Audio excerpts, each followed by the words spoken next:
Bonjour à tous, bienvenue dans cette émission, Où va ce monde? Émission d'Éric, mon ami Eric Montana. Voilà, avec, dans une actualité rebondissante, troublée, avec toujours les mêmes poncifs et les mêmes, propagandes. C'est bien d'essayer d'y voir clair et d'avoir un point de vue un petit peu, extérieur à tout cela. Parce qu'en fait, au bout d'un moment on s'aperçoit que c'est comme, vous savez, c'est comme le jeu des 4-21, on lance les dés et c'est à peu près toujours la même affaire.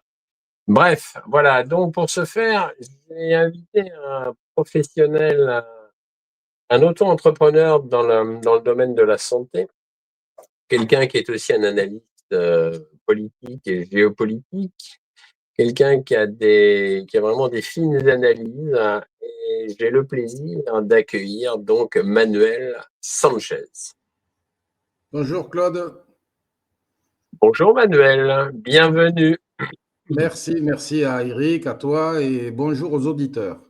Eh ben voilà, parfait. À nos amis internautes qui vont découvrir un peu quelques bonnes analyses. Alors, tu m'avais fait parvenir donc tout un petit programme là, et tu voulais déjà nous parler de la dette. Eh oui, la dette. On avait déjà parlé de ça à la dernière émission, parce que Ouais. ce qu'il faut comprendre, c'est que la dette, c'est l'arme absolue pour que Macron il se maintienne au pouvoir. Voilà, déjà, c'est la première des choses. C'est ce qu'on lui demande de faire tout le temps, c'est-à-dire de vider les poches des Français pour les mettre, enfin, pour mettre de l'argent dans les poches de ces vrais patrons, c'est-à-dire des fonds de pension, c'est-à-dire des pays étrangers, enfin, c'est tout ça. Et cette dette, elle sert à quoi? Parce que si on fait un bilan comptable, d'un côté, nous, on a la dette, ça veut dire qu'on est en négatif, et de l'autre côté, ben, c'est du positif.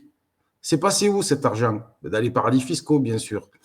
Alors, les paradis fiscaux, comment on fait pour les alimenter? C'est-à-dire qu'on va faire des transferts d'argent par des chambres de compensation, des sociétés de clearing. C'était le cas à l'époque avec l'affaire Clearstream, hein, pour les Ah oui. rétrocommissions, pour Balladur, qui devait toucher de l'argent pour les sous-marins Agosta qu'il avait livrés au Pakistan. Mais il s'était bien gardé de dire qu'avec les sous-marins, il y avait aussi des petits missiles qui n'étaient pas nucléaires, mais qui pouvaient le devenir. Et ça a coûté la vie à des ingénieurs. Voilà, ça c'était un premier scoop. Voilà, c'est fait, c'est dit. La deuxième chose, c'est que ces sociétés de clearing, vous avez Clearstream ou Euroclear en Europe et vous avez la DTCC aux États-Unis. On avait fini sur cette note la dernière fois. C'est une société qui fait un chiffre d'affaires équivalent presque au PIB américain. Vous passez devant les Ah, bureaux, il quand y a même. une plaque, il n'y a rien. Voilà. Et ces gens-là, pour faire du black, comme on dit, font des micro-coupures, c'est-à-dire qu'ils vont faire des transferts de flux. Et puis, à un moment donné, il y a le pognon qui part directement dans les paradis fiscaux. Ni vu ni connu. Et donc, ça, c'était le livre de Denis Robert qui l'avait mis en évidence. Eh bien, on peut croire que ça s'est arrêté. Non, pas du tout. Pas du tout, parce que Macron, c'est l'homme qui valait 1000 milliards de dettes. C'est pas Steve Austin, c'est Macron, Emmanuel Macron. Alors déjà qu'il est bizarre avec sa femme, déjà qu'il est bizarre avec ses échecs qui ont réussi à le faire arriver major de l'ENA pour aller à l'inspection donc des finances avec des résultats même pas certifiés. C'est-à-dire ce type est une fraude. Voilà. Et quand on fraude, eh bien on fait de la dette. Et pour ça, il y avait un gars qui a écrit des romans, on va dire porno-érotico, qui s'appelle Bruno Le Maire, qui Ah oui. vantait, oui, oui, il vantait l'arrière-train de sa fiancée avec un petit renflement brun. Eh bien, Bruno Le Maire, il cachait un petit gars qui s'appelait Emmanuel Moulin. C'était le patron de France Trésor. Voilà, c'est joli, hein. Il y a toujours France et Trésor. Non, c'est France Dette. Ce qu'il faut bien savoir, c'est que lorsqu'on a eu Gabriel Attal, qui était fier d'être Premier ministre homosexuel, vous voyez un petit peu le programme pour le pays, je m'en fous de sa sexualité, mais ce que je veux savoir, c'est qu'est-ce qu'il voulait faire au niveau du pays. Ben, lui, strictement que dalle. C'était Emmanuel Moulin qui était son directeur de cabinet, qui faisait tout. Alors pourquoi Emmanuel Moulin? Parce qu'il a travaillé avec la Banque mondiale, le FMI, les grandes banques. C'est un gars d'État profond. Voilà, on va dire les choses telles qu'elles sont. C'est un gars de l'État profond. Et c'est lui qui a fait la feuille de route comme un Sherpa pour Gabriel Attal. Et puis, Monsieur Emmanuel Moulin a été nommé pour une commission obscure en Nouvelle-Calédonie. Il y a eu des troubles en Nouvelle-Calédonie. Est-ce qu'il a voulu troquer la Nouvelle-Calédonie pour du pognon pour refaire encore de la dette ou combler de la dette? On n'en sait rien. Voilà, on n'en sait rien. Donc, c'est des hommes de l'ombre. Donc, vous comprenez bien qu'ils profitent des chambres de compensation, les sociétés de clearing, pour transférer les fonds qui leur appartiennent dans les paradis fiscaux. Ça, un jour, il faudra l'interdire, hein, parce que sinon, je ne sais pas comment on va faire. Et Oui, mais donc, vont-ils, la question c'est vont-ils l'interdire? Jamais, ben, si on les jamais. vire, oui. Si on les vire, Ah, oui. si on les vire, oui, ça, non, ça, nous sommes d'accord. Mais tant qu'on les virera pas, ils vont pas se Non, priver, effectivement. non, non, non, non, non. Alors, Emmanuel Moulin, qui était perdu en Nouvelle-Calédonie, bon, il a dû bronzer. Il paraît que c'est un rigolard, c'est un mec qui est de bonne humeur. Bon, nous, on s'en fout de ça, on veut qu'il soit efficace. Eh bien, il est tellement efficace qu'il a remplacé Alexis Kohler, qui était, on va dire, le vrai Premier ministre, qui était le secrétaire général de l'Élysée, qui traîne derrière lui des casseroles par la société de sa famille, la société de transport maritime, qui s'est fait Ouais. arraisonner 6 fois par les États-Unis avec des conteneurs où il y avait de la cocaïne. Bon, ils ont dit que Hum. c'était les Kosovars. Bon, Ah, ben c'est ouais, toujours la faute du voisin, c'est bien connu. ça doit être vrai, puisque c'est des mafieux. Ah, Voilà. ah, Et puis, les bateaux, ils transitaient par le port du Havre. C'est pas mal. oui, Et oui. c'est qui le maire du Havre? Eh bien, c'est ce cher Édouard Ouais, Philippe. voilà, Pandi Voilà, Panda, Édouard Philippe. Voilà. voilà. Et donc, vous vous doutez bien que les paradis fiscaux, c'était des paradis qui étaient régis par la loi de la piraterie. Ben, ça n'a pas changé. C'est toujours pareil. Et donc, on a viré Alexis Kohler parce que il n'a pas voulu témoigner devant la commission du Sénat. Donc, il a tous les droits, toute impunité. Il s'est barré. Et maintenant, il travaille à la Société Générale, qui, entre nous soit dit, la Société Générale possède une dette de crédit défaut swap, c'est-à-dire, vous vous rappelez l'affaire de 2008, voilà, de 75 000 milliards de dollars. Ouais, quand Donc, même. c'est normal qu'il aille là-bas. Vous voyez? Donc, entre voyous, ils s'associent. Et puis, à la Société Générale, il y avait un monsieur qui s'appelait Mister Day. C'était un monsieur qui avait spéculé par rapport aux attentats du 11 septembre, qui était à la Société Générale aussi, et qui a aussi spéculé lorsqu'il était à la Société Générale, avant qu'on puisse attraper Jérôme Kerviel. Mais c'est peut-être du hasard, ou alors il a du flair. Voilà. Kerviel aurait peut-être servi de fusible, non? Oui, oui, oui, oui, Un oui, peu, oui, oui, un peu. oui, oui. Enfin, bon, il a travaillé là-bas, il avait la mentalité aussi pour y travailler. Hein, Ça, c'est clair.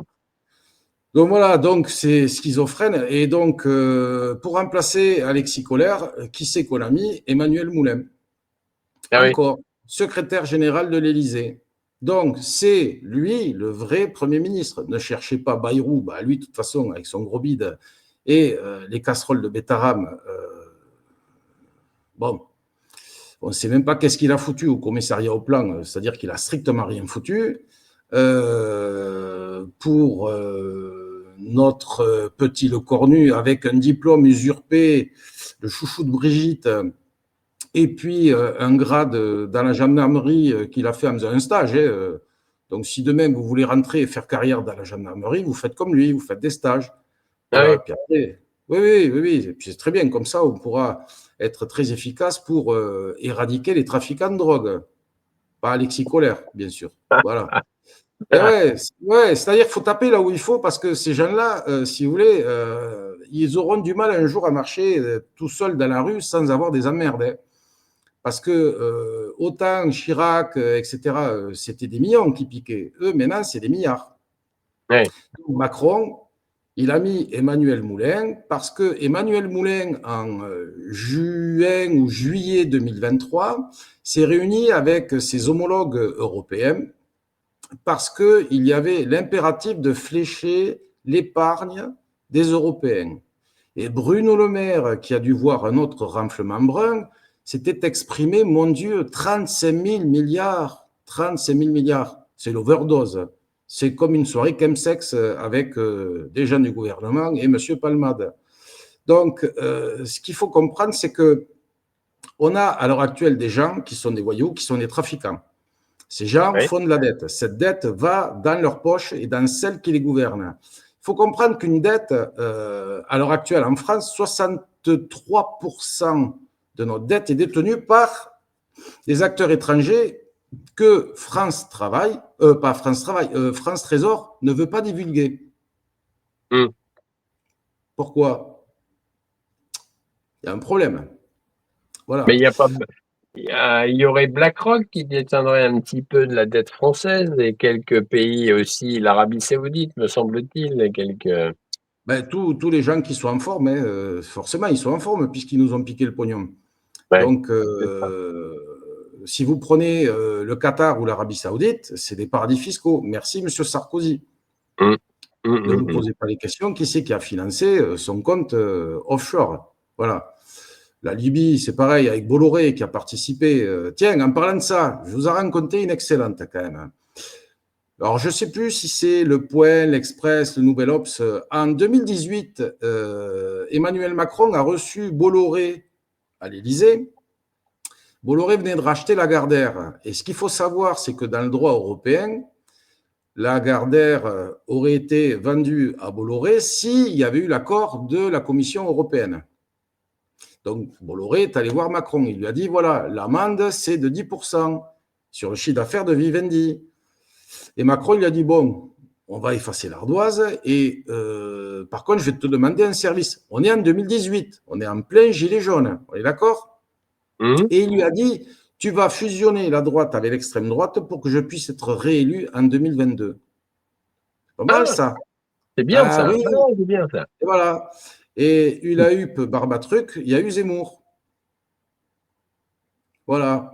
Alors ceux qui pensent que Zemmour, Marine Le Pen, etc., tous ces gens-là, ben, eux aussi, ils bouffent à la dette, ils bouffent à tout, ils bouffent à la corruption, etc. Il y a une chose qu'il va falloir quand même que l'on fasse, c'est qu'il va falloir se rapprocher des BRICS. Et maintenant, on va parler du trio qui a l'air à peu près honnête, entre Asselineau, Philippot, Dupont-Aignan, mais qui se prennent par la main, qui fassent des délégations pour aller voir la Russie, la Chine, l'Inde, bon, c'est les trois plus gros, hein, et de faire des déclaratifs, etc. Parce que notre orientation, si on veut se relever, c'est pas avec l'Europe, hein, c'est avec les Ah, BRICS. c'est sûr. Voilà, parce que si tout le monde attend que Trump, à la Maison-Blanche, il nous fasse des faveurs, je vous signale quand même que tout le monde a coopéré, y compris la France, pour qu'il perde les élections de 2020, pour qu'on puisse faire en sorte que le dossier qu'il accusait de collusion avec la Russie, tout le monde s'y est mis, hein, le MI6, nos services à nous aussi, etc. etc. Même Macron, qui est allé voir Trump uniquement en 2019, c'était lorsqu'il y avait le G7 à Biarritz, c'était pour le dossier du nucléaire iranien. Avec Obama qui avait envoyé des palettes, je crois que c'était 4 milliards de billets en palettes. Enfin, je ne sais Ah, pas c'est si pas vous mal. imaginez. Ah, Ouais, ça fait de bonnes palettes, ouais. bon, Faut pas des allumer fois, le feu avec. ça peut arriver dans les caisses en métal de la Croix-Rouge. Voilà, la Ah, Croix-Rouge ok, qui a ouais. appartenu, enfin, qui, qui a un joli passé avec certaines transactions douteuses. Donc voilà, donc cet entretien de la dette fait en sorte que nous sommes faibles pour obéir à nos maîtres. Et Macron, il obéit à qui? Il obéit au mari de l'ancienne directrice de LVMH, Madame Kravis, le patron de KKR. C'est le Eh patron oui, de très bien. Bilderberg. Mm. Voilà. Mais le Bilderberg, c'est quoi? C'est une émanation du CFR et de la Chatham House. Donc, et tout ça, je l'avais expliqué dans une autre vidéo qui est rattachée à l'organisme des Rothschild qui s'appelle la Table Ronde. Donc, on n'en sort pas. Macron a travaillé chez Rothschild. En Oui. parlant de ça aussi, il faut comprendre qu'un associé gérant Rothschild de 30 ans qui échoue à son oral d'entrée à l'ENA, qui n'a pas les résultats certifiés sur la promotion dans laquelle était Emmanuel Macron, ça pose question. Et en plus, le mec, il ne savait pas ce que c'était qu'un EBITDA. Donc, après, la comptabilité, il la connaît très bien pour la dette. Donc voilà, Macron, c'est 1000 milliards d'euros. Je rappelle aussi que lorsqu'on était pendant le Covid, Macron a fait un emprunt de 600 milliards. Est-ce que vous vous rappelez le quoi qu'il en coûte? Oui, Ça, je pense que, voilà. absolument. Mais le quoi qu'il en coûte, c'est pas Macron, c'est Mario Draghi. C'est l'ancien directeur Goldman Sachs, l'ancien directeur de la Banque Centrale Européenne, l'ancien Premier ministre d'Italie. Et le quoi qu'il en coûte, il a fait en 2012 pour sauver l'euro. Et à partir de ce moment-là, tous les produits financiers étaient libellés en euros. Voilà, il a fallu soutenir l'euro. Donc, cette fois-ci, qu'est-ce qu'on doit soutenir? On doit soutenir l'Europe, parce que l'euro, il s'est cassé la gueule. Donc, l'Europe fédérale, c'est-à-dire qu'il y a von der Leyen qui a eu le prix Charlemagne qui récompense les gens pour l'unification européenne en 2025. Macron, c'était en 2018. Donc, les prévisions, c'est quoi? Macron qui va prendre la présidence de la Commission européenne. Alors là, il pourra faire toutes les dettes qu'il veut. Et von der Leyen qui va remplacer le grand machin, là, Merz, c'est ça? Le chancelier allemand, oui, Friedrich Oui. Merz. Oui. Voilà, voilà, voilà. Donc, comme ça, ils seront très bien pour réactiver peut-être un nouveau Reich. Voilà, donc c'est comme ça qu'il faut le voir. Et l'Europe ne pourra s'unir qu'à partir du moment où il y aura la dette et la guerre. C'est pour ça que Macron pousse à faire de la dette et pousse à faire la guerre. Sauf que j'ai discuté avec un militaire qui est du génie. Et il ne faut pas croire que les militaires, c'est que des abrutis. Et je lui ai dit, si nous déclarons la guerre à la Russie, on tient combien de temps? Il m'a dit 2 jours. Il m'a dit, Oui, passer deux c'est pas jours. étonnant, oui, c'est pas étonnant. Voilà, il m'a dit, passer 2 jours, on n'est plus capable de réapprovisionner ou d'assurer la maintenance. On ne peut pas. Et l'autre chose aussi, qui est passée totalement inaperçue, à la Chatham House, c'est-à-dire l'équivalent du CFR, c'est-à-dire les voyous mondialistes qui font les assassinats, les guerres, les enlèvements, les attentats, etc. Ils avaient posé la question qui était que Macron devait céder le siège de la France au Conseil de sécurité à l'Europe, ainsi que la dissuasion nucléaire. Ah oui, c'est vrai, C'est-à-dire oui, que, c'est vrai. voilà, Macron, il a déjà tout bouffé. Et ensuite, ce qui nous reste encore, on va dire un petit peu de panache, parce que maintenant, la France, qu'est-ce que vous voulez? C'est un peu de panache, un peu de pinard, un peu de fromage et encore, on se demande. Voilà. Donc, c'est cinglé, c'est ça. Parce que le plan de défense européen, c'est encore Mario Draghi. C'est-à-dire, il nous refait encore le coup du quoi qu'il en coûte avec 800 milliards.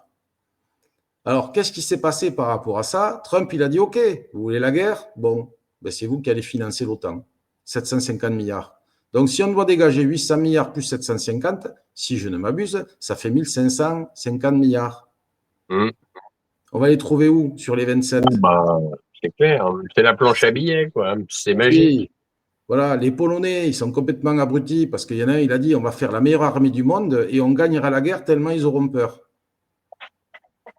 Il a dit.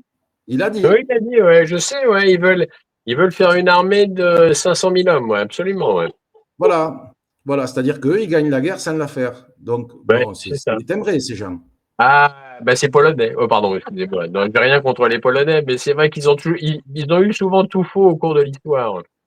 Ben, c'est-à-dire que, étant donné qu'il y a une coalition mondiale qui a fait en sorte que Trump perde des élections en 2020, parce que si vous regardez les algorithmes, c'est impossible qu'il perde les élections. Trump, moi, je me suis couché, il était en tête partout, je me suis levé, il avait perdu. Et dans la nuit, des bulletins de vote, 7 États où il y avait des pannes électriques, bon, on connaît. Donc, ça s'est fait en Pologne, ça s'est fait en Roumanie. Je crois qu'il y a eu aussi la Moldavie. Oui, bah oui, il On y a peut eu dire, la Moldavie, absolument. Oui, mais il y a voilà, encore la Moldavie d'ailleurs. Vu voilà, les voilà, dernières élections, il y a la Moldavie aussi, toujours. voilà, la Roumanie, on peut dire la France aussi, Oui, aussi. voilà. Tiens, en parlant de ça, il y a beaucoup de gens qui sont en extase devant l'Espagne. C'est merveilleux. Ouh, les Espagnols, ils font peur à Netanyahou. Sauf que Pedro Sanchez, c'est un monsieur qui est coaché par George Soros. Hmm. Et George Soros, c'est l'ennemi de Netanyahou. Donc, ce qui est important avec ça, c'est que la ministre de l'écologie de Pedro Sanchez a été nommée numéro 2 à la Commission européenne. Ah oui, d'accord. Et voilà. Donc, ça veut dire que en mettant des cinglés pareils, c'est-à-dire les schizophrènes du climat, on va augmenter encore la dette. Alors, je me suis amusé à faire un petit calcul par rapport à la dette. Bon, mettez la ceinture, ça pique. Hein. On donne à l'heure actuelle 230 milliards aux entreprises. Majoritairement, c'est des entreprises qui gagnent quand même du pognon. Parce que... Par an, faut le Ah savoir, faut le oui, oui, souligner, c'est oui, par an. c'est pas grave, Ah oui, c'est pas grave, c'est non, pas non, grave. mais c'est bien de le mentionner, on le donne quand même chaque année depuis au moins une bonne dizaine d'années déjà. Ben, c'est normal, depuis qu'il y a Bah, Macron. normal, Bon, j'en sais rien, mais non, c'est pas normal, mais après, ça dure depuis longtemps déjà. Ouais, et ouais, si, si, si, c'est le pacte de corruption de Macron. Voilà. ah bah oui, Alors oui, ensuite, d'accord. après, on va donner 30 milliards aux associations. Mhm. C'est pas le club bouliste de mon village, hein, je vous le dis. Hein. Donc, Ah non, non, ça, si c'est on sûr. prend l'association SOS, eux, ils gèrent 1 milliard. Un Mhm. milliard, c'est beau. Là-dessus, on va rajouter l'OTAN, qui va représenter 60 milliards. Donc, si nos comptes sont bons, on fait 230 plus 30, ça fait 260. Là, on est déjà à 320 milliards qu'on nous pique. Hein. Mhm. On va rajouter le ministère de. Oh là là, le nom, j'y arrive plus. Panier, Rumaché. Ah, le panier, oui, le panier la vie chère, moi je l'ai appelé. Comme ça, au moins, Voilà, panier, c'est Rumaché. un, un petit procédé mnémotechnique. Panier la vie chère, Voilà. voilà, c'est ça. Alors, panier, Rumaché, déjà, il y avait Bercy. Bon, normal, il y avait Moulin. Et lui, il poussait pour qu'il y ait 60 milliards de dotation pour le ministère de l'écologie, fait la transition écologique. Mhm. Ils ont que 30 milliards. Donc, 320 plus 30, ça fait 350. On va prendre la lubie qu'a eu Macron d'acheter pour 60 milliards de dettes américaines. Ouais, Donc, on est à 410 là. ouais, D'accord. ouais, Le budget pour l'Europe, on est à quoi? 25 milliards? 30 milliards? à peu près, ouais. Bon, 440. Si on prend les startups qui ont été faites, donc je suis tombé sur une note qui concerne la fiscalité des startups.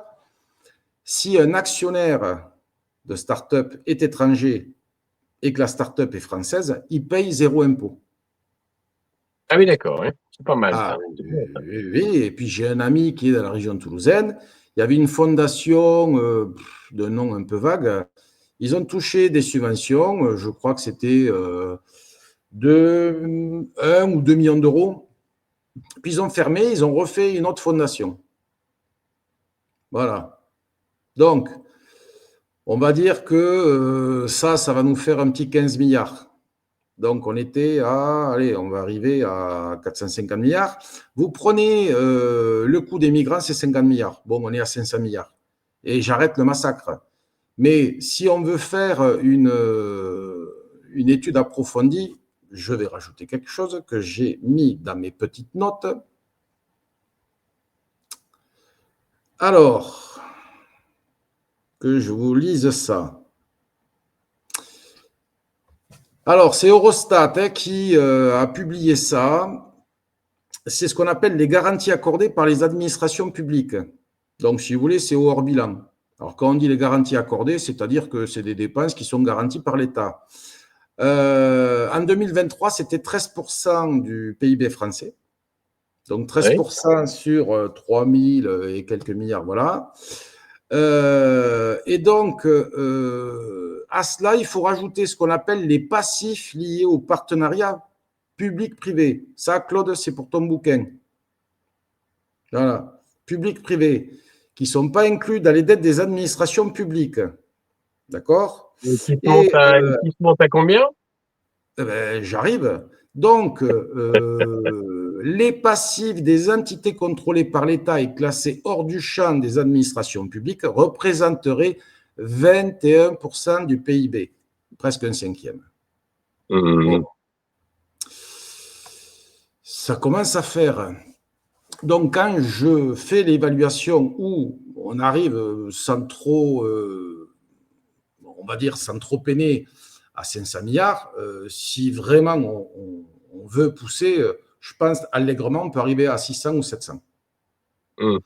Parce que si on prend la charge, on va dire, la charge administrative des entreprises françaises, c'est-à-dire tout l'administratif des entreprises en France, c'est 100 milliards par an. Oui, oui. Bon, enfin voilà, c'est. Et après, on ne va pas rajouter tous les gars qui filent le pognon aux fondations. Tiens, on va en dire une belle. Tous les milliardaires qui ont filé le pognon pour la reconstruction de Notre-Dame. Dont Bernard Arnault. Ouais, mais c'est des dons. Oui, c'est des dons. Et comment ça se passe? Ben, on défiscalise. Et qui c'est qui Ben oui, prend? bien sûr. C'est l'État. Donc, la totalité de ces dons, à 75%, a été pris par l'État. Ça fait du pognon. Ah oui, ça fait du pognon. Ça fait du pognon. Donc voilà. Donc, ce que je veux dire, c'est que il y a toute une technostructure, c'est-à-dire qu'on est géré par des gens qui connaissent bien les lois, qui connaissent bien le plan comptable, etc., qui savent très bien le langage administratif, technocratique, mais par contre qui ne comprennent strictement rien. Je prends un exemple.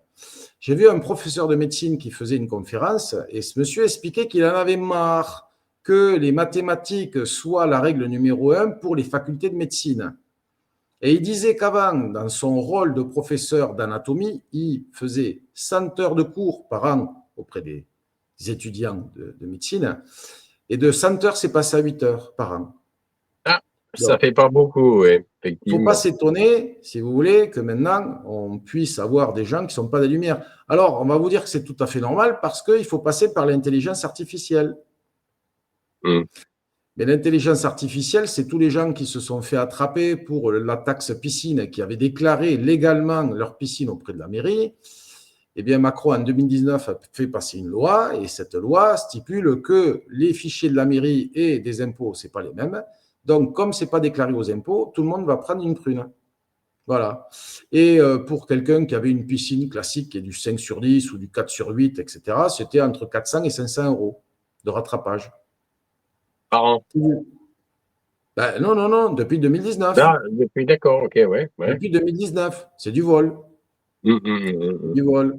Ils veulent taxer les poules, ils veulent taxer les cabanons, je ne sais pas. Ils peuvent C'est taxer... fait. Les abris de jardin, ça a été fait sous Sarko. Alors, ce fabuleux Sarkozy nous avait taxé les abris de jardin. Oui, c'est fait. Oui. Ben, de toute façon, c'est quand on commence à venir piquer du pognon qui est dans votre jardin, ça veut dire que vraiment, ils ont tout bouffé. Voilà, c'est ça qu'il faut Ils sont comprendre. gourmands, les cocos, ouais. C'est ça, ouais. Ben, ils sont bons, ben, c'est pas compliqué, c'est-à-dire que on va prendre le cas de Christine Lagarde. Christine Lagarde a été élue au FMI. Oui. Qui a fait la promotion de Christine Lagarde? C'est Hillary Clinton. Hillary Clinton a dit il faut mettre Christine Lagarde. Alors c'est très bien, encore une fois, des Français partout. Il y avait Pascal Lamy à l'OMC, etc.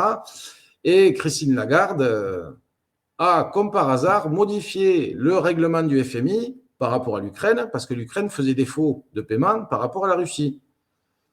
Donc, le FMI ne devait pas prêter d'argent à l'Ukraine. Eh bien, qu'est-ce qu'elle a fait, Christine Lagarde? Elle a modifié les statuts. On a prêté 15 milliards à l'Ukraine. Et 6 mois après, il se posait des questions où était passé l'argent. Oui, ils s'en posent toujours d'ailleurs. Personne ne sait où est passé ce pognon.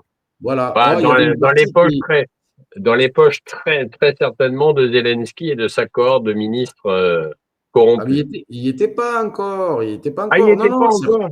c'est C'était reparti dans les poches aussi d'Hillary Clinton pour payer sa campagne de 2016. D'accord. C'était en quelle année ça, les 15 milliards, ils ont disparu en Ukraine? 2015. Ah oui, d'accord. Après le coup d'État du Maïdan. D'accord, ok. Voilà. Donc, si on prend Christine Lagarde, ministre de l'économie, directrice du FMI, directrice de la Banque centrale européenne. Bon, si on ne comprend pas, Eh bien, Macron, c'est pareil, Moulin, c'est pareil. C'est-à-dire qu'on fait la promotion de ces gens pour institutionnaliser la dette. Voilà. Mmh. Et la dette, c'est une arme. C'est une arme contre le peuple. C'est-à-dire qu'on nous vole et ensuite on nous force à avoir des décisions. Et ce qui va arriver ce mois-ci, normalement, c'est l'euro numérique. Oui. L'euro Oui, numérique. oui, de toute façon, qui est déjà lancé. Oui, d'accord, ok. Alors, Oui. l'euro numérique, il existe quand même, puisqu'on paye de manière digitalisée. Mais ce Oui. qu'il faut savoir, c'est que le nouvel euro numérique va être conditionné par rapport à l'identité numérique. Alors, quand est-ce qu'ils ont réfléchi à tout ça? Bon, il y a très longtemps. Ils ont essayé de nous piquer par rapport au cochon mexicain qui allait tuer toute la planète. Moi, je me souviens du côté de Montauban, on devait tous défiler au stade de Sapiac pour se faire piquer. Personne n'y a été. Donc, Roselyne Bachelot a foutu je ne sais plus combien de millions de doses à la poubelle. Ça n'a pas marché. Pourquoi? Parce qu'il n'y avait pas les infos en continu et puis il n'y avait pas les menteurs de plateau Ah, payés par LCI, CNews, etc. ça n'a pas marché, mais ça n'a pas été perdu pour tout le monde. Les 500 millions de doses qu'elle a vendues, Ah non, non, non, ça a été payé, bien sûr. ben, ça a été Ça a été payé. payé. Donc, les laboratoires pharmaceutiques, ling, ling, ça n'a pas été perdu. Hein. Bah, de Pour toute eux. façon, c'est normal, les labos pharmaceutiques. Si on prend la lecture du lobby du médicament, ça s'appelle le LEM, L-E-E-M. Et j'avais lu un article qui date de 2014 et qui expliquait que pour sauver l'industrie pharmaceutique, il n'y avait que le vaccin. En 2014. Mmh. Voilà. Ben, c'est arrivé en 2020.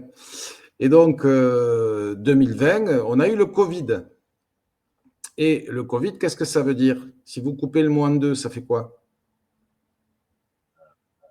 Covid. COV et ID. COV, c'est Ah oui, carbone, Covid. Ah oui, objet volatile, et ID pour identité numérique. Voilà. ah oui, d'accord. Donc, Ok. on a la taxe carbone et on a l'identité numérique. Et avec l'euro numérique, qu'est-ce qu'on va faire? On va taxer les gens par rapport à leur dette carbone. Alors, ces gens, c'est vraiment des cons, j'ose le dire, j'assume. À Marmande, quand on fait pousser les tomates, vous allez voir l'agriculteur qui a des serres et vous lui dites qu'est-ce qu'il fout dans ces serres? De la flotte ou du CO2? Il va vous dire les deux. Parce que s'il n'y a pas le CO2, ça ne pousse pas. Ça veut dire que le CO2 est constitutif de la matière. C'est-à-dire quand vous allez à un crématorium, une fois que vous avez tout brûlé, qu'est-ce qui reste? Ben, le carbone. Hein. Le carbone, c'est ce qui lie la matière en chimie. Donc, quand vous avez du dioxyde de carbone plein la planète, c'est une orgie pour les plantes. Et on nous fait croire que ça, c'est destructeur de la vie. Ces gens sont fous. Ces Ah, gens sont… ils sont tellement corrompus et tellement stupides que t'en es à se demander. Oui, oui, c'est vrai. Oui, mais c'est pas que ça, c'est que c'est répété en boucle et en boucle et en boucle par rapport aux chaînes d'infos en continu. Ben J'ai oui, même parce qu'ils sont complices, oui, discuté, on est d'accord. Hein. j'ai même discuté avec une prof de SVT, sciences de la vie et de la Terre. Bon, bref, elle y croit. Et elle a fait de la Oui, chimie. Et elle a fait de la chimie. C'est-à-dire qu'ils sont complètement azimutés. Moi, je pense que ces pauvres gens, ils sont en état de schizophrénie complète. ouais, ils sont stupides. Ouais. Ça… Non, non, non, non, non, c'est pas On stupide. est en Non, non, c'est pas idiocratie, stupide. oui. Non, non, non, non, non, ils sont en état total d'hypnose, ces gens. Donc, Oui, voilà, ça ne va pas. L'identité numérique, qu'est-ce qui va se passer? Pourquoi on a mis autant d'argent dans l'intelligence artificielle? C'est pour faire en sorte qu'il n'y ait qu'une seule voie d'existence et qu'il contrôle. Donc, si vous ne rentrez pas dans l'identité numérique, avec un seul bouton, vous n'existez plus. Voilà, on coupe. oui. On coupe, euh, on coupe l'Internet avec la fibre, c'est beaucoup plus pratique. On coupe l'électricité, c'est beaucoup plus pratique. On coupe à distance l'eau, on coupe tout à distance, c'est-à-dire qu'on n'existe plus. Mais ils ont quand même des soucis parce que la Banque Centrale Européenne est en train de perdre tout son pognon, c'est-à-dire ses fonds propres, parce que tout leur système ne marche pas. Donc, Ah, ils ont beau dire ça arrive, etc., ça va être très difficile. Et puis surtout, j'attire l'attention des gens par rapport au fait qu'un jour, moi-même, j'ai reçu un relevé de compte bancaire. Bon, je ne vais pas citer la banque où je suis. Et sur ce relevé de compte bancaire, mes dépenses étaient classifiées, c'est-à-dire par secteur, c'était sectorisé. Donc, il y avait ce que je dépensais dans l'alimentation, ce que je dépensais sur l'automobile, etc., etc. Et ce sont les banques qui ont donné toutes les informations pour faire la programmation de la monnaie numérique. C'est-à-dire que l'euro numérique va être programmable et conditionnel. Alors, programmable, c'est-à-dire qu'on va le programmer soit pour faire en sorte que vous ayez des codes-parts, c'est-à-dire vous ne pouvez pas dépenser plus de 20% pour l'alimentation, 30% la bagnole, l'essence, etc. Ou que votre argent soit comme les tickets restaurant valide de telle date à telle date. Ça veut dire là, on ne fait plus d'économie. C'est eux qui bouffent tout. Donc là, Bruno Le Maire, les 35 000 milliards, il va être content. Il va être très, très content. Mais l'autre partie qui va être la partie conditionnelle, ben là, on va vous dire, vous pouvez toucher votre argent si vous avez fait un vaccin contre le Covid. Vous pouvez toucher votre argent si vous avez fait un vaccin contre la grippe. Vous pouvez toucher votre argent si vous avez fait ci, si vous avez fait ça. Donc voilà. Et ce qui se profile, c'est que s'ils veulent faire ça, ça ne marchera pas. Pourquoi? Parce qu'il y a déjà 15% de la population qui ne sert pas d'Internet. Oui, Moi, j'ai enfin, pas alors de... là, oui, non, mais Emmanuel, là, moi, je veux bien, mais enfin, de toute façon, 15% de la population qui n'ont pas Internet, et alors, En ils s'en France? foutent. Non, Non, non, non, mais, non, c'est non, non, idiot. attends, je continue. Ils savent très bien que de toute façon, tôt ou tard, ceux qui n'ont pas vraiment pas accès à Internet, ils finiront par y avoir accès, ou s'ils n'ont pas accès, de toute façon, c'est des vieux, à un moment donné, ils vont disparaître, et de toute façon, tous les jeunes seront connectés à Internet. Donc là, je pense que de toute façon, là-dessus, c'est comme ceux qui n'ont pas de smartphone à un moment donné ou à un autre. Malheureusement ou heureusement, je ne sais pas. De toute façon, à un moment donné, tout le monde va avoir un smartphone, donc c'est quasiment inéluctable. Bon, voilà, c'est un Oui, peu. ben, il suffit juste de ne plus fabriquer de téléphone senior. Voilà. Très Ah oui, beau. non, mais ça, oui, non, mais ce que je veux dire par là, c'est pas un obstacle majeur, je pense, de toute Non, ce n'est façon. pas un obstacle majeur, mais la seule chose, ça sera la garantie. Mais étant donné que l'euro est en train de dégringoler ainsi que le dollar, là, l'or vient de passer le cap, je crois, de 3800 dollars pour l'once d'or. Oui, oui, oui. C'est-à-dire qu'en, je crois, en un mois et demi, c'est passé de 3 000, ouais, ça a pris 600 dollars, je crois, en un mois et Mmh. demi, 2 mois. Enfin, Mmh, c'est... mmh, mmh. Donc voilà, donc le gros problème, c'est qu'il va falloir garantir cette monnaie numérique. Si ceux qui veulent garantir la monnaie, ils veulent le garantir avec nos économies, les fameux 35 000 milliards qui font transpirer Bruno Le Maire, ça va être très, très difficile, hein. Alors, par rapport à ça, il y a autre chose aussi, c'est qu'à force d'avoir voulu soutenir le dollar et l'euro, on va revenir à quelque chose, c'est la tour de Babel. C'est la ville de Bâle avait la banque des règlements internationaux. Donc cette banque a existé pour les règlements financiers, les réparations de la Première Guerre mondiale. Et je peux vous dire que Hitler, il a payé jusqu'à la fin la banque des règlements internationaux. Il a payé, vous imaginez. Et les Suisses, en contrepartie, fournissaient du fer et du charbon. Voilà, donc rien n'a changé. Et donc, la Banque des règlements internationaux, c'est elle qui fixe donc les valeurs des monnaies. Et donc, il y a de la spéculation. Oui. Et quand on veut faire un achat à l'international, on passe par le dollar. Donc, si on a une autre monnaie que le dollar, donc on est obligé d'acheter du dollar. Donc, on a la plupart du temps une monnaie plus faible pour acheter une monnaie plus forte. Donc, il y a un déficit. Eh bien, la Banque des règlements internationaux a annoncé l'année dernière qu'ils avaient caché au hors bilan 97 000 milliards de pertes de transactions par rapport à des monnaies comme l'euro et le dollar. Ça Euh, veut dire que si demain, attendez, là, il faut expliquer un peu mieux, parce que j'ai pas tout suivi.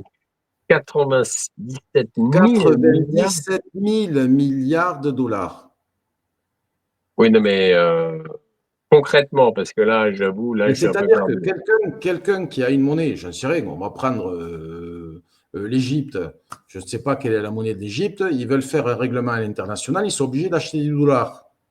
Mais comme le dollar est plus fort, donc ça leur coûte, donc il y a une perte financière. On est d'accord? D'accord. Voilà. Donc cette perte, à un moment donné, va poser problème parce qu'on fait en sorte de maintenir et de soutenir le dollar. On ne va pas faire en sorte que la monnaie de l'Égypte s'écroule. Parce qu'à un moment donné, il faut quand même que le client il puisse tenir. Donc, qu'est-ce qu'on fait? Ben, on fout ça au hors bilan bancaire. Ça veut dire que les États qui ont des dettes et qui en même temps doivent aussi s'acquitter de ce qu'ils doivent payer pour faire la compensation de ce changement, ça n'existe pas. Donc, ça veut dire que cette dette-là, si elle est lâchée, c'est cataclysmique. Voilà. Donc, la dette Oui, mondiale, c'est. oui, mais dans les faits, elle sera jamais lâchée, cette dette, Oui, puisque mais ça par fait contre, oui, non, mais d'accord. ça fait des années que ça dure, puisque le dollar étant la monnaie internationalement reconnue depuis 1944, depuis les accords de Bretton Woods, c'est le dollar qui prime. Donc, Oui, oui. Non, mais ce que je veux dire, c'est qu'ils s'en servent pour faire pression. Ils s'en servent ah, pour faire oui, pression. d'accord, pour faire pression sur les pays. D'accord, oui, ça, Eh bien d'accord, ok. oui, parce que, ce que je veux dire, bon, maintenant, on va dire concrètement, le dollar, c'est pas, il appartient pas aux États-Unis, il appartient à la Réserve fédérale. Oui, qui est privé d'ailleurs, entre parenthèses. Bah oui, oui, c'est un conscient. En plus, c'est très facile. Vous imaginez, j'achète une imprimante, je fais des beaux dessins, ça ressemble à des billets, et je les vends et on me les achète. Oui, oui, c'est bien, c'est pratique. Mais ça, c'est pratique. Enfin, C'est pratique. Et donc, les véritables maîtres de la planète sont les gens qui ont la monnaie. Oui, bah oui, oui. Mais de toute façon, c'est toujours le grand problème de la finance, de la haute finance internationale, ceux qui ont l'argent. Comme Oui, disait mais là, Napoléon, on est la main qui plus, donne est toujours au-dessus de la main qui reçoit. oui, mais là, on est plus du tout maintenant dans ce qu'on appelle la finance, on est dans la création monétaire. Et donc, ce qu'il faut comprendre, c'est que si on veut s'en sortir, ben, il faut éliminer toutes ces banques centrales privées et la Banque des règlements internationaux. Ça doit dégager. Ça Là, doit dégager. nous sommes d'accord, mais la seule solution, c'est quoi? Pour C'est l'instant, l'or. c'est de C'est sortir de l'or. l'Europe. Non, Ah, c'est l'or. l'or, oui, non, mais il faut que la France sorte de l'Europe. C'est-à-dire, il faut virer toute la bande que nous avons au pouvoir, reprendre notre souveraineté et sortir de Bruxelles en tant que capitale politique. Ben, de toute façon, le plan qui est prévu, c'est que Macron, on ne va pas le dégager. On l'a jusqu'au bout pour qu'il puisse faire Ça, le beau c'est à la clair. Commission européenne. Et il risque de revenir en 2032 en plus. Ben voilà, c'est prévu. Donc voilà, parce qu'il pense vraiment qu'on est con. Mais le gros Bah, problème, c'est. c'est vrai qu'il y a une majorité de gens en France qui n'ont pas l'air de comprendre malheureusement les vrais tenants et les aboutissants. Mais bon, passons. Non, non, non, je pense que moi, enfin, j'ai discuté avec des gens. Bon, déjà, ces sujets que je regarde, c'est très pénible, hein, ça demande du temps. C'est vrai. J'avoue que se taper, enfin, j'ai fait l'expérience de télécharger le bilan comptable de la France. C'est 600 pages. Ah oui, oui, non, Voilà. soporifique. Non, mais c'est vrai Oui, que j'ai peut-être été un peu à l'emporte-pièce. C'est vrai que je discutais quand j'étais récemment, je suis revenu de Russie. C'est vrai que j'étais dans un avion. À côté de moi, j'avais un couple français à peu près d'une cinquantaine d'années, cinquantaine d'années plus tôt. Ils étaient au courant de tout ce qui se passe en France. Ils me disaient, de toute façon, on n'en a plus rien à foutre. Nous, ce qu'on fait, on essaye de passer du bon temps en Asie, c'est-à-dire en Malaisie, au Vietnam, en Thaïlande, etc. Le reste, on s'en branle parce qu'on sait que la France est devenue invivable. Bon, effectivement, c'est un certain point de vue. ben, tout le monde, ben, de toute façon, ça s'appelle la fuite, hein, c'est pas compliqué. Donc, Au bout d'un moment, il y a des gens qui se disent, c'est bien, ça commence à bien faire. On revient de temps en temps en France, c'est ce qu'ils faisaient là, et puis ils vont repartir pour 6 mois et ils vont faire la fête en Malaisie, à Kuala Lumpur, ou au Vietnam, ou en ben, Thaïlande. C'est un oui, point de parce que, vue. C'est un point je de veux vue. dire, les valeurs de la vie qui sont la famille, le travail, je vois pas en quoi, à un moment donné, travailler avec des gens qui nous dirigent, oui, c'est de l'esclavagisme, il faut arrêter, c'est comme ça qu'il Bien faut le voir. sûr. Et Mais puis en plus, on se fait pressurer de plus en plus par une pression fiscale abominable et encore, pas que fiscale d'ailleurs, même un peu partout. C'est-à-dire que le simple fait de garer sa voiture maintenant à Paris ou dans des grandes villes, ça coûte une fortune, une véritable fortune. C'est un véritable racket institutionnalisé. Et le problème, c'est que quand on ne paye pas son PV, c'est même plus la ville qui le réclame, c'est quasiment le trésor public derrière, et que si on ne paye pas, il faut un avis il lance un avis à tiers détenteur sur le compte bancaire. Sympa. Oui, c'est classique, hein, mais bon, ce qu'il faut comprendre, c'est que ils sont foutus parce que leur système il va péricliter, donc ils sont obligés de faire l'Union européenne qui ne se fait que par l'union de la dette. Et ça, c'est ce qu'on appelle l'union des capitaux européens. Ouais. Ça, c'est ce qu'a concocté Mario Draghi, c'est-à-dire que nous allons tous, Européens, nous partager le gâteau. Quand même beau, ça. C'est-à-dire, Ouais. il y a des pays qui n'ont rien demandé. Alors, les Polonais, quand ils vont se taper la dette que veut leur filer Mario Draghi, ça m'étonnerait qu'ils achètent toujours les avions à Donald Trump. Hein, je ne crois pas. Donc, ce que je veux dire, c'est complètement foutu leur histoire. Mais voilà, ce qu'il faut comprendre, c'est que cette union de l'Europe, cette union de la dette, cette union de la guerre, l'union des marchés des capitaux européens, c'est aussi d'unifier la dette, mais c'est aussi, avec l'euro numérique, d'avoir la potentialité de pouvoir se servir comme on veut. Ouais, quand Mario Draghi sauve l'euro, bon, tous les produits financiers, c'était en euros. Et maintenant, ça va être quoi? Ça veut dire que tous les produits financiers vont partir au niveau du complexe militaro-industriel, comme l'OTAN qui a un fonds spéculatif qui regroupe tous les professionnels de l'armement. L'argent est capté directement quand on fait des dons à l'Ukraine par la banque Rothschild, ça ne s'invente pas, qui ensuite le redonne à l'OTAN. Ouais. Voilà. Ouais, ouais. Donc, c'est très facile. Là, oui, je crois qu'il faisait 18% de croissance en 6 mois. Je veux De dire, il y quoi a que la le, guerre. Hein. de quoi le fonds spéculatif Oui, de oui, l'OTAN? oui, oui, oui, Ah oui, c'est oui, ça, oui. oui, D'accord, oui, ok. oui, oui, oui, oui, oui. Donc voilà. Mais ce qui se passe, c'est que aussi bien Trump que Xi Jinping et Poutine, ils vont pas laisser faire parce que ils veulent pas la guerre. Il y a que l'Europe qui veut la guerre. Macron, c'est la PlayStation. Voilà. Donc, mais comme on n'a que 2 jours d'autonomie, comment on va faire? Eh bien, on fait peur et comme ça, on fait des dons et des dons et des dons et des dons.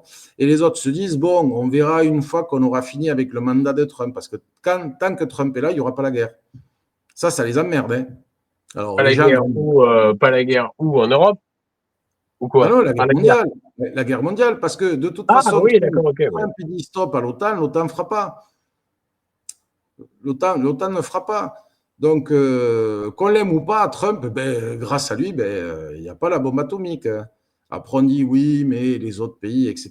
Non, non, non, non, non, non, non, non. Poutine, lui, maintenant, il a des armes qui peuvent nous exploser nos ogives nucléaires sur notre propre pays. Il n'a pas du tout besoin d'armes nucléaires, lui. Et ça, Trump l'a compris. Le 11 janvier, il a dit on va dénucléariser le monde avec Poutine et avec Xi Jinping.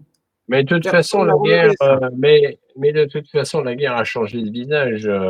Les bombes nucléaires, c'est une chose. Aujourd'hui, c'est une guerre avec des drones, avec de plus en plus de drones. C'est une guerre électronique, de plus en plus. C'est-à-dire qu'il y a les grands drones et il y a les tout petits. Et c'est ça qui, malheureusement, fait que la guerre aujourd'hui a totalement changé de visage depuis les 4, 5 dernières années.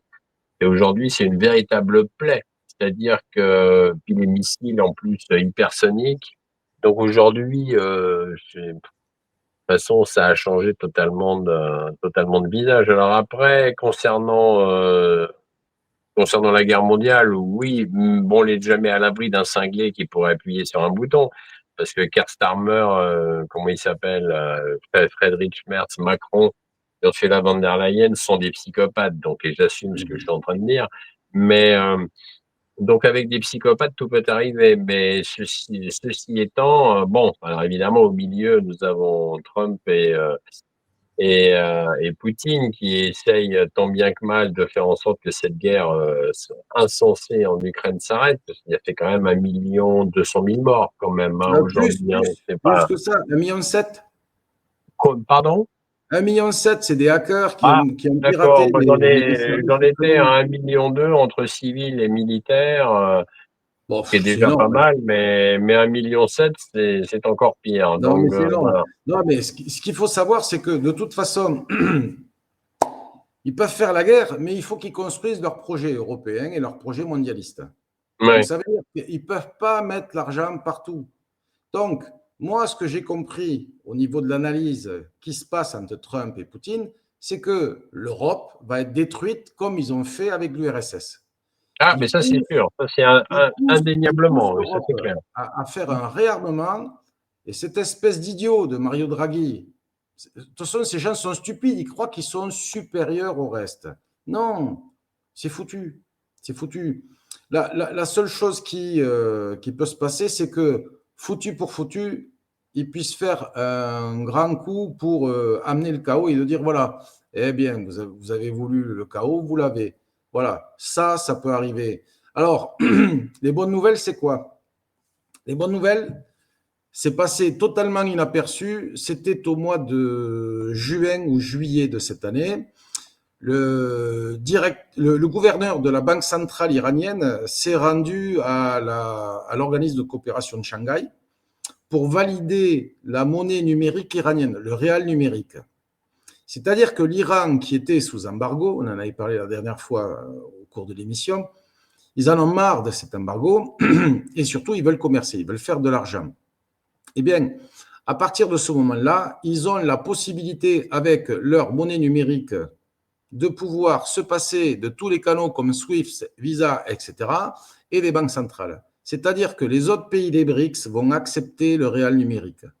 Et si tous les pays font ça, ça veut dire que toutes les transactions internationales qui représentent un paquet de pognon, c'est là où il y en a le plus. Hein. C'est pas nous qu'on va acheter la baguette de pain ou même la bagnole. Hein. C'est pas là-dessus. C'est comme ça que ces gens qui créent la monnaie, il ne faut pas l'oublier, les gens qui sont nos maîtres sont ceux qui créent la monnaie. Lorsqu'on va avoir la possibilité de se passer de ces gens-là, ça sera terminé pour eux. Ça sera terminé pour eux. Et pour désigner nos maîtres à nous, ben, il faut revenir un petit peu parce que je suis parti en vacances cet été et je ne savais pas quel livre prendre parce que c'est vrai que, je veux dire, on peut me voir sur Internet, mais autrement, je préfère être dans la vraie vie. Hein, c'est quand même beaucoup plus intéressant. Et à partir de ce moment-là, j'ai décidé de prendre un vieux bouquin qui date de 61 et qui s'appelle Les Rothschild. Et c'est Frédéric Morton qui l'a écrit. Et donc, ce qui est très intéressant dans ce livre-là, alors je vais le montrer à la caméra. Voilà. Franchement, achetez-le, c'est fantastique. Hein. C'est-à-dire que même si l'auteur il passe la brosse à reluire, dedans, il y a vraiment des petites perles. Hein. Alors, ce qu'on apprend, c'est que le fondateur du clan Rothschild, Mayer Rothschild, il était dans le ghetto de Francfort et il n'avait pas d'état civil. C'est-à-dire que les Rothschilds, ce qu'on comprend, ils ont créé de toutes pièces leur identité. Ça, c'est la première chose. Et si vous regardez bien avec le wokisme, etc., ces espèces de timbrés nous font avaler leur propre obsession de maquiller le réel. Voilà, ça c'est le premier point. Le deuxième point, il faut savoir que lorsque Mayer Rothschild est décédé, il avait fait en sorte que sa fortune ne soit pas divulguée, puisqu'à la base, ils allaient piller des tombes, avoir des pièces qui étaient rares, qui étaient, on va dire, demandées par l'aristocratie européenne, etc., donc l'empereur Auguste de Prusse. Hein. Et c'est le pognon de cet empereur qui a fait fortune auprès des Rothschild, puisque c'est eux qui plaçaient son argent. Alors en même temps, c'était des gens qui faisaient de la contrebande à la base, c'est les mafieux. Voilà. Et maintenant, on entend la baronne de Rothschild. Non, ces gens n'ont aucun titre aristocratique. Ils ne sont pas issus de l'aristocratie. Ils y sont rentrés. Ça les gênait. Ce pas des gens qui aiment l'argent, ils aiment le pouvoir. Et en termes de pouvoir, ce qu'il disait, c'est que à la banque Rothschild, il ne peut y avoir qu'un Rothschild. Et moi, la question que je pose, c'est qui est Emmanuel Macron? Est-ce que c'est un Rothschild? Voilà. Je ne suis pas complot, je pose juste une question. Ça, c'est intéressant. Comment un type comme ça, aussi mauvais, aussi nul, qui a comme parrain David de Rothschild, se retrouve à la banque Rothschild? Ça, c'est intéressant. Voilà. Donc, lisez ce livre, c'est très intéressant. Et concernant l'Iran, alors, je vais reprendre un petit peu mes notes, excusez-moi. Je vais vous recommander un bouquin. c'est celui de notre ami Philippe Broker, qui s'appelle… Il je vais le s'appelle, le voilà, d'ailleurs, je l'ai. Ah, tu l'as? Ouais. Vas-y, montre-le. Autopsie d'un Voilà, mensonge occidental, le théâtre du terrorisme iranien. voilà. Donc ça, c'est très intéressant parce que dans ce bouquin, il y a quelques petites perles pour bien comprendre comment marche un petit peu le terrorisme. Et donc, les Iraniens, à force d'endosser le rôle du méchant, même s'ils nous ont fait des misères avec l'affaire Rodi, il fait quand même. Hein. Mais ça, c'est normal. Mitterrand n'a pas voulu payer ce qu'il devait aux Iraniens. Hein. Donc, c'est pas non plus des enfants. Hein. Voilà. Mais ce qui s'annonce de toute façon, c'est que l'Europe ne pourra pas à la fois financer la machine de guerre et la machine de l'Europe. Donc, je pense qu'elle s'effondrera comme l'URSS. Les BRICS vont bientôt représenter trois quarts de la puissance financière mondiale avec une garantie de l'or. Et on va assister à un écroulement du dollar et un écroulement de l'euro. Ça, c'est très bien parce que les créateurs monétaires, dont font partie les Rothschild et d'autres, un de ces quatre, ils vont cesser d'exister. Alors, ils ont la parade, puisqu'ils sont sortis du marché de l'or, c'était, si j'ai bonne mémoire, en 2019 ou quelque chose comme ça. Et ils ont entassé pas mal d'or dans un coffre-fort en Suisse. Donc, ça veut dire qu'ils sont toujours partie prenante pour savoir s'ils vont gagner, s'ils vont perdre.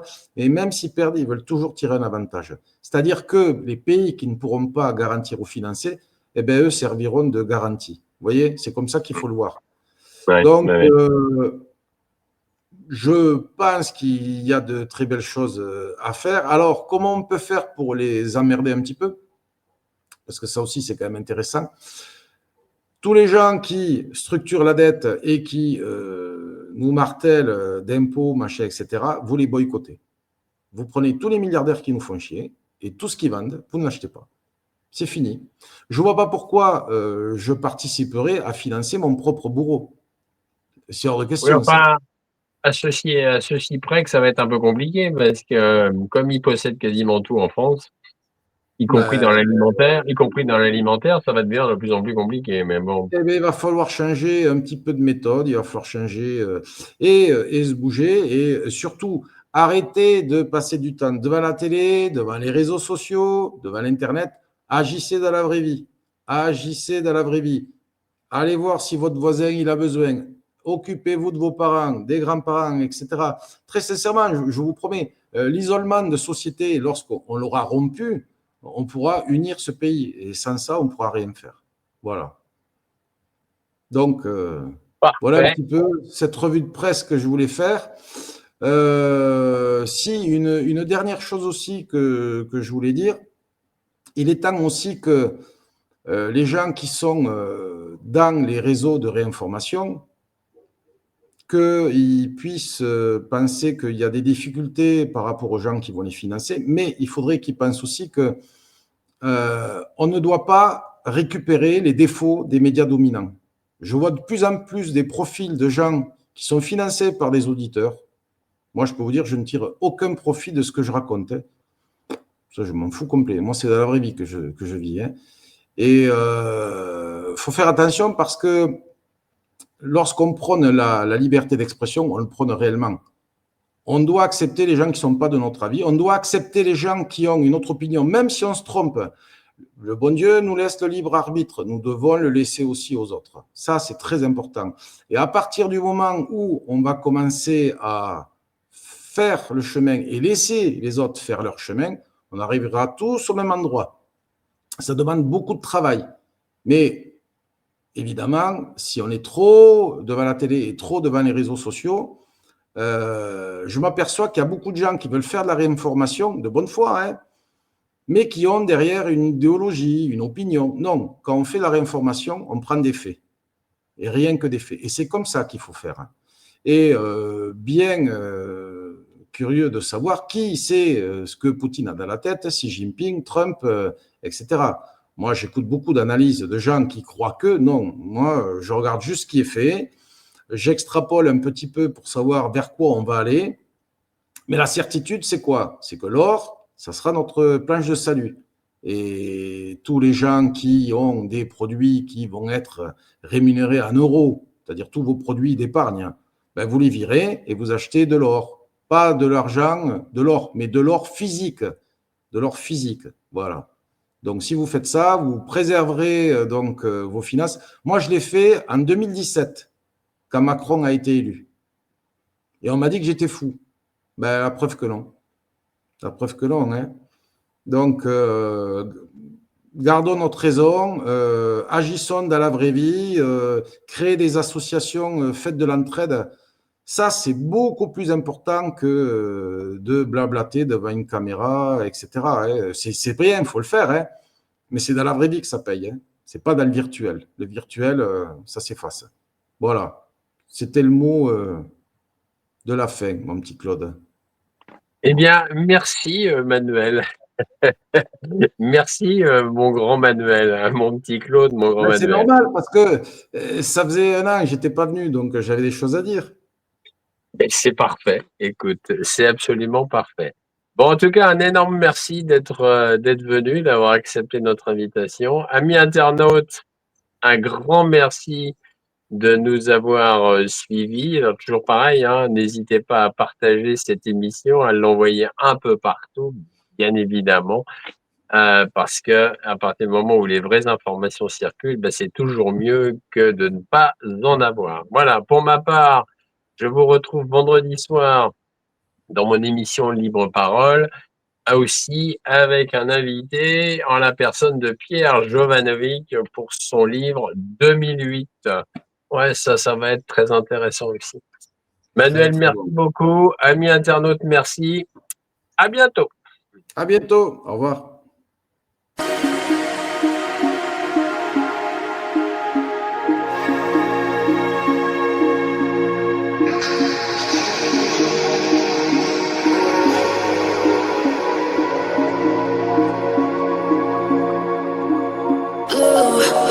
It's what you do.